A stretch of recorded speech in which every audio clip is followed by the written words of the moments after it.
Daffodils. By William Wordsworth. I wandered lonely as a cloud that floats on high o'er valleys and hills, when all at once I saw a crowd, a host, of golden daffodils, beside the lake, beneath the trees, fluttering and dancing in the breeze. Continuous as the stars that shine and twinkle on the Milky Way, they stretched in never-ending line. Along the margin of a bay, 10,000 saw I at a glance, tossing their heads in sprightly dance. The waves beside them danced, but they outdid the sparkling waves in glee. A poet could not but be gay in such a jocund company. I gazed, and gazed, but little thought what wealth the show to me had brought. For oft, when on my couch I lie, in vacant or in pensive mood, they flash upon that inward eye, which is the bliss of solitude, and then my heart with pleasure fills, and dances with the daffodils. Analysis. I Wandered Lonely as a Cloud, also commonly known as Daffodils, is a poem by William Wordsworth that is known for its celebration of the beauty of nature and its ability to bring joy and happiness in times of despair. The poem is written in the first person, with the speaker describing their own personal experience of wandering through a field of daffodils.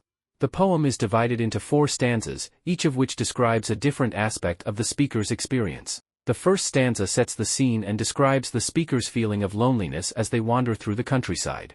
The imagery of a cloud floating over hills and valleys evokes a sense of isolation and detachment, which contrasts with the vibrant and joyful scene that the speaker is about to encounter. The second stanza describes the moment when the speaker comes across a field of daffodils.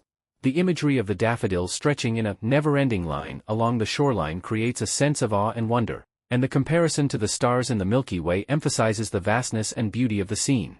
The use of the word host to describe the daffodils also suggests that they are not just a random collection of flowers, but an organized and purposeful group. The third stanza describes the speaker's emotional response to the scene.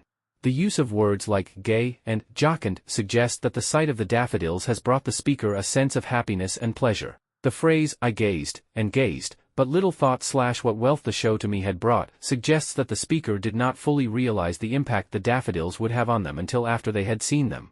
The final stanza describes the lasting effect of the daffodils. The use of the phrase, and then my heart with pleasure fills / and dances with the daffodils, suggests that the sight of the daffodils has lifted the speaker's spirits and brought them a sense of joy and happiness. The poem is also known for its use of imagery, particularly the image of the daffodils dancing in the breeze, which creates a sense of movement and liveliness that contrasts with the stillness and isolation of the opening lines. The poem also makes use of personification, as the daffodils are described as dancing and tossing their heads, which imbues them with human-like characteristics and adds to the lively and joyful nature of the scene.